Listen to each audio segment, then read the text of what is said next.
Hello hello, Yamini Sahu जी बोल रहे हैं? हाँ, यामिनी साहू जी बोल रही हूँ भैया। आप कौन?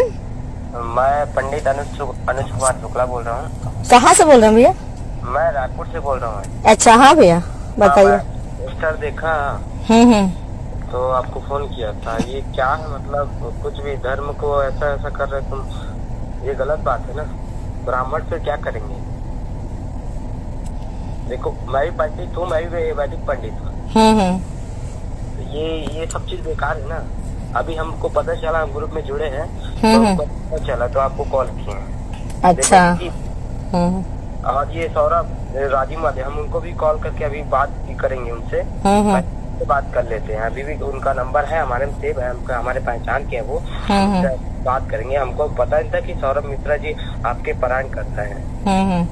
ऐसा ऐसा है। तो ये क्या गायत्री परिवार वाले क्या? कौन? हाँ, मैं गायत्री परिवार वाली हूँ भैया, गायत्री परिवार से जुड़ी हुई हूँ। ये ठीक है। व्यास पीठ की बात अलग होती है। व्यास पीठ में मात्र वेद व्यास जी महाराज भगवान विष्णु के स्वरूप थे, इसलिए वेद व्यास जी महाराज कहलाते हैं। वहाँ सिर्फ ब्राह्मण को बैठने का अधिकार है। यहाँ तक वैष्णव को अधिकार दिया नहीं गया है। फिर तो बहुत दूर की बात है। वैष्णव को नहीं दिया गया। वैष्णव तो व्यक्ति कर्म से भी तो ब्राह्मण बन सकता है ना भैया? कर्म से ब्राह्मण बन सकता है, लेकिन आपकी शादी हो गई? हाँ जी, शादी हो गई है मेरी। फिर और आप वो नहीं कर सकते, आप कथा ही नहीं कर सकते। स्त्री को एक व्यासपीठ में नहीं बैठा जाता, आपको ही पता है। तो आपके समाज भी तो बहुत सारी स्त्रियां बैठती हैं, और वेदों का अधिकार तो है भैया। ऋग्वेद के 10वें मंडल में आप देखिए कि महिलाएं भी ऋषिका हैं उसमें। अरे है, लेकिन आप शादीशुदा हो, ये मत भूलिए। तो लोपामुद्रा भी तो अगस्त मुनि की पत्नी थी, वो भी तो शादीशुदा थी। भारती देवी मंडन मिश्र की पत्नी थी। तो और समाज आगे बढ़ गया है भैया, और परिवर्तनशील समाज है ना। और हाँ, मैं कर रही हूँ तो ज्ञान ही दे रही हूँ, कोई गलत बात नहीं कर रही हूँ ना, किसी को मैं भड़का नहीं रही हूँ, है ना। सुनो मेरी बात, अच्छी बात है, ज्ञान देना अच्छी बात है, ठीक है। लेकिन व्यासपीठ में बैठ के मत दीजिए ना ज्ञान। वहाँ पे अपमान हो रहा है, वहाँ पे ब्राह्मणों का अपमान हो रहा है। अब 4 लोग देखेंगे तो क्या कर, देखो ये आज कोई भी भागवत करने लग गया, कोई भी कहीं बैठ जाता है, क्या है ना क्या है भाई, स्पष्ट बताया गया है भाई। सूत जी भी पुराणों के वक्ता थे, जो कि ब्राह्मण नहीं है। देखो मैं बता रहा हूँ, फर्स्ट बात हो, वेद व्यास जी और सूत जी से अपनी तुलना मत करो। वो कहाँ और हम कहाँ। नहीं, तो उनकी तुलना जाति की बात हो रही है ना भैया। तो आज के परिप्रेक्ष्य में जो भी भगवताचार्य हैं, उनकी तुलना भी जो उस व्यास से नहीं की जा सकती, न मेरी तुलना सूत जी से नहीं की जा सकती। सूत जी, मैं इतना केवल बताने का प्रयास कर रही हूँ कि सूत जी ब्राह्मण नहीं थे, और उनको मतलब इसके माध्यम से मैं ये बताना चाह रही हूँ कि पुराणों का अधिकार सबको है, ये बताने की प्रयास कर रही हूँ मैं, है ना। पुराणों का अधिकार सब चीज में है, लेकिन पुराणों का अधिकार जो उसका करने का अधिकार मात्र ब्राह्मण को है। ऐसा नहीं है भैया, बस समय बदल रहा है। और पहले के जमाने में सती प्रथा थी, आज है क्या? आज सती प्रथा है क्या, बताइए। तो समय के साथ सब कुछ बदलता है। सुनिए। हाँ। 4 वेद है, 18 पुराण है। तो 18 पुराण क्या आगे से आगे 36 पुराण हो जाएंगे क्या? 4 वेद है तो 8 पुराण हो जाएंगे? ऐसा नहीं, पुराण देखो, पुराण भी एक समय में नहीं लिखा गया भैया। अलग अलग समय में अलग अलग अवतार हुए, और उन अवतारों के अनुसार से पुराण लिखे गए, है ना। तो हमारा 19वां पुराण है ना, प्रज्ञा पुराण। अरे वो ठीक है, वो पुराण है, मानता हूँ। भाई जिसको अधिकार है कथा बोलने, उसको दीजिए ना। तो भाई अधिकार हमें क्यों नहीं है भैया? हमें क्यों नहीं है अधिकार? नहीं है ना। क्यों नहीं है अधिकार हमें? हम भी इंसान हैं। भागवत में, शास्त्रों में, वेदों में सुनिए ना, आत्मा और परमात्मा की बात कही जाती है। शरीर को नश्वर माना जाता है कि शरीर रासलीला के प्रसंग में आता है कि आत्मवत शिवो अहम। तो भाई हम शरीर को क्यों देख रहे हैं फिर, ज्ञानी है तो? अष्टावक्र जी ने साफ साफ कहा था कि जो शरीर को देखता है, अष्टावक्र जी की कथा आप जानेंगे, अष्टावक्र गीता में आप जाएंगे, उन्होंने कहा था जो शरीर को देखता है ना, वो ज्ञानी कैसे हो सकता है? और हर ज्ञानी उपदेशक हो सकता है भैया, इसमें कर्म की बात होती है ना।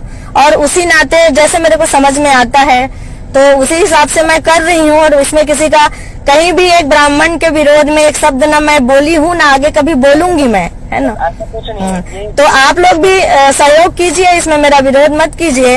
अभी एक पंडित जी, रामेश्वर पंडित जी का फोन आया था, वो मेरे लगातार 10-12 पंडितों का फोन आ गया, मेरे को धमकी दे रहे हैं कि आप जहाँ भागवत करोगे आपको मंच से उतारेंगे, आपका अपमान करेंगे शासन प्रशासन की सहायता से।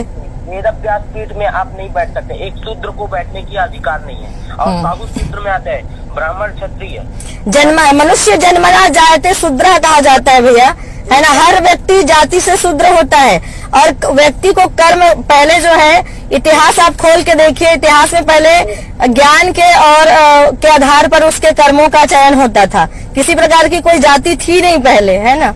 जाति ब्राह्मण नहीं है, गलत बात बोल रहे हो। जाति ब्राह्मण नहीं, जाति जो अभी बन रहा है ना वो सरनेम उसको बोलते हैं जाति, जाति बोलते हैं। ये जाति है ना कि ये ब्राह्मण क्षत्रिय वैश्य शूद्र, ये 4 वर्ण है। ये जाति नहीं है, इसको जाति मत बोलिए आप। हाँ, जाति नहीं बोल रही हूँ मैं, है ना। तो इसको जाति मत बोलिए। ये स्पष्ट आप भी पढ़े, भागवत में लिखा है सिर्फ ब्राह्मण को बोलने का अधिकार है और संत महात्मा को बोलने का अधिकार है। आप भी पढ़े हो, आप भी। मैं आपको ये नहीं बोल रहा हूँ कि आप मत कथा सुनाइए, अच्छी बात है, कथा सुनाना ज्ञान बांटना अच्छी बात है, जिसको पता नहीं जरूरी है ये चीज, लेकिन आप व्यासपीठ में बैठ के मत बांटिए ना भाई। क्यों व्यासपीठ के में बैठ के नहीं बांटूंगी, सबका मौलिक अधिकार है भैया, है ना। समय बदलता है, कानून बदलता है और सबका मौलिक अधिकार है। मैं भी एक नागरिक हूँ, मेरा भी वेदों पर मौलिक अधिकार है ना, क्यों नहीं है। मैं जिस समाज की हूँ, कर्मा माता मेरी आराध्य है, मैं जिस समाज की हूँ, है ना, कर्मा माता, ठीक है, उनको भी एक संत का दर्जा मिला हुआ है। और व्यक्ति कर्म से जो है क्या बोलते हैं ब्राह्मण कहलाता है ना। ब्राह्मण का वर्ण अलग है, चलो ठीक है। मैं बताऊं, ब्राह्मण कर्म से नहीं होता, ब्राह्मण जन्म से होता है। जन्म से कोई क्षत्रिय, कोई ब्राह्मण, कोई वैश्य, कोई शूद्र नहीं होता भैया। मनुष्य जन्मना जाते शूद्र, ये तो आप भी जानते हैं, है ना। मैं भी जानता हूँ, लेकिन हम ब्राह्मण, हमको क्यों जन्म दिए भगवान? हमको कुछ तो सोच के बनाया क्या ब्राह्मण के कुल में जन्म दिए? भाई आप, मेरा जन्म हुआ मेरे माता पिता ने किसी और को दे दिया?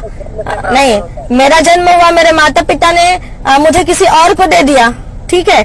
फिर बचपन से ही किसी को दे दिया, चलो ब्राह्मण को दे दिया, किसी आश्रम में दे दिया, फिर मेरी जाति का पता चल जाएगा क्या?